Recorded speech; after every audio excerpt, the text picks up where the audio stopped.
cœur de la Bretagne, bas à une centaine de kilomètres d'ici. Nous allons donc quitter l'Armor, le pays de la mer, pour rejoindre l'Argoat, le pays de la terre. Christiane Michard nous y attend. Elle élève des vaches laitières dans ce centre Bretagne où elle est née.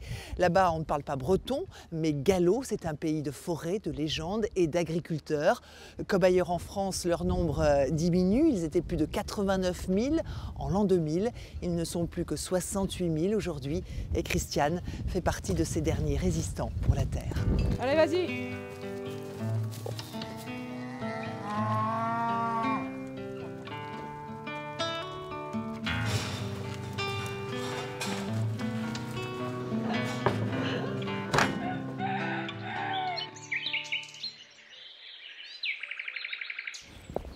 Bonjour Christiane. Bonjour Christine. Elle est super belle votre campagne ce matin. Merci. Oh, c'est beau. Hein, alors je vraiment. vous souhaite la bienvenue parmi nous. Merci. Bienvenue au Pierny et bienvenue en Centre-Bretagne. Alors on part pour une journée de découverte à la ferme. Ouais. Donc première chose, vous n'êtes pas habillés vraiment comme il faut. Ça va pas? Ça va pas aller. Ça va pas du tout. Bon d'accord, ok. Les vaches ne connaissent pas les caméras Ouais. et je crains un peu le pire, donc je vais vous habiller en conséquence. D'accord. Voilà.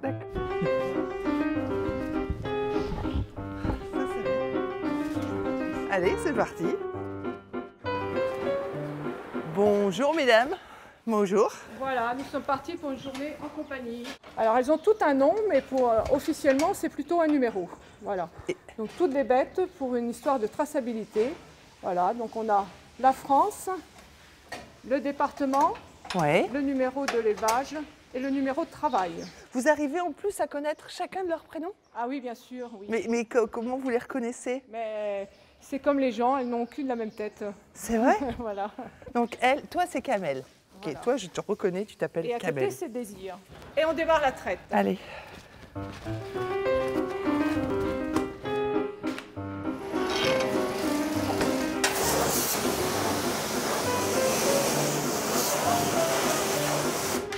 Voilà, on va compléter un peu ici, parce que Ah oui. là, il y en a eu partout. Alors, on va maintenant passer à la traite vraiment. Et ça c'est un moment qu'elles attendent. Hein. Alors, c'est forcément un moment qu'elles attendent matin et soir. Elles ont une heure biologique, on les rentre à peu près à chaque fois à la même heure, Ouais, c'est-à-dire? c'est-à-dire 7 h le matin et puis 6 h, 18 h. D'accord. Il faut essayer d'avoir un intervalle entre les deux traites le plus possible près des 12 heures. Ah oui, c'est plutôt là, ouais. Voilà, On sent bien, hein? voilà. Cool.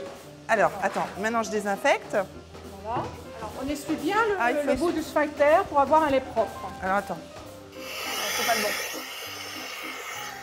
D'accord. Ah, excuse-moi, c'était laborieux. Ok, le tuyau. Juste quelques jets. Hein. Ben ouais, mais j'arrive pas à les avoir. Je fais la mousse là? D'accord. Le lait, il va où Alors, après? le lait, on voit que Ouais. là, ça y est, il sort, il passe là, dans la griffe, prend ce tuyau et il arrive dans le tank. D'accord. Ce lait part à Pontivy, dans une usine où on fabrique du fromage à pizza, de la mozzarella. Tu leur parles? Un petit peu, il faut qu'elle s'habitue à ma voix. Tu leur dis quoi? Je leur dis d'aller au plus vite. Je suis pressée. Ok, allez, c'est parti. Venez. Non, les filles. Bien. Voilà, c'est bien. Toi, au moins, t'es courageuse. Parce que dis donc, les autres. Elles vont aller toutes seules. Et tu trouves pas qu'on leur demande un peu trop à ces vaches? On leur en demande beaucoup, c'est vrai, mais tant que la politique agricole sera comme ça, on ne pourra pas beaucoup produire du lait autrement, ou alors il faut passer en agriculture biologique. Pour pouvoir passer du conventionnel au biologique, il me faudrait presque la moitié de plus en surface pour vraiment avoir suffisamment d'herbe pour avoir un lait biologique. Donc là, c'était très accessible pour moi. C'est une parcelle qui m'intéressait beaucoup. Les lois agricoles font que les terrains qui sont lâchés par les gens qui s'en vont en retraite sont répartis prioritairement aux jeunes agriculteurs. Moi, je ne peux rien faire, je ne suis pas prioritaire. Je ne suis plus partie des jeunes agriculteurs et je dois m'incliner. On demande trop aux bêtes, on demande trop à la terre. Mais tout le monde ne l'a pas encore compris, c'est très difficile à faire admettre. Alors, comment se fait-il que tu ne te sois pas associée alors pour faire face? Je ne me suis pas associée parce que si j'ai choisi ce métier, c'est aussi pour ne pas avoir un patron sur le dos. Ouais. Et je préfère de loin travailler toute seule. Je ne l'ai jamais caché à personne. Notre-Dame de Timadoc. C'est un lieu que tu as découvert à quel âge?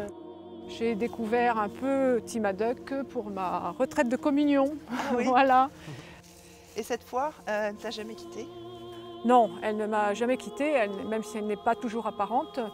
Il faut bien que quelque chose entretienne la petite flamme qui me donne l'énergie pour faire les journées que je fais et pour faire les batailles que je fais.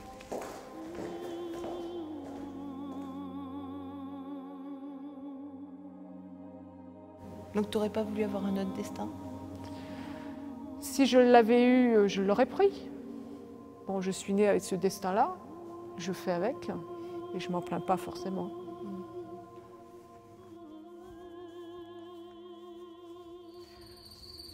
Alors maman, est-ce qu'on va avoir un petit marron pour ce soir? Je pense, oui. Tu songes? Donc ça, c'est la grosse citrouille. Pour la soupe aussi. Oui. On aura peut-être même pour faire de la confiture. Les noires, là, elles sont bonnes pour de la soupe. Ça, c'est votre potager, bah dis donc. Super beaux légumes, hein? Ah oui. C'est important pour vous de pouvoir être autosuffisant? Ah bien sûr, c'est une des raisons qui nous fait tenir ici. C'est qu'on apporte une grande attention au jardin, au potager, pour avoir de quoi se nourrir tout le printemps, tout l'été. Et les surplus, on met au congélateur, on s'en sert tout l'hiver. Oui. Vous n'allez jamais au supermarché?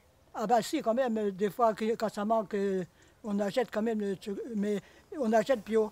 On comprend que c'est ces moyens-là finalement, qui te permettront de vivre mieux avec moins, paradoxalement. Voilà. C'est vrai.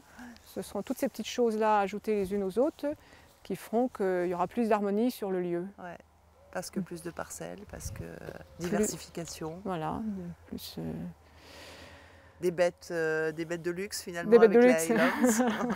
Si j'arrive à monter un troupeau dans cette race-là, ma vie sera beaucoup plus calme, plus harmonieuse et je serai certainement plus contente de moi. Bon, parce que... Tu auras résolu tes contradictions? Voilà, beaucoup plus. Je serai beaucoup plus dans ma conduite de vie personnelle. Voilà.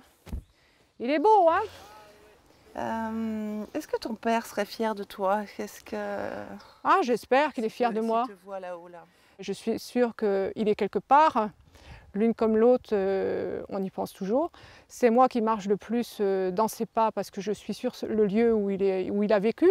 Il est arrivé ici à l'âge de 12 ans. Il est mort à 84 ans. Il se plaisait ici et il nous a transmis à tous les trois l'amour de ce coin, puisque même mes sœurs, si elles ont pris le large, elles ont toujours une attache ici. Et de plus en plus, elles m'aident pour conserver notre patrimoine familial, pour qu'il ne nous échappe pas. Ça, c'est important. Ça, c'est ton challenge. C'est très important, Voilà. c'est vrai. C'est vrai parce qu'on est à une époque où il y a beaucoup de convoitises et il faut veiller au grain pour garder ce qu'on a. C'est l'unique bien que l'on a et on va tout faire pour le garder.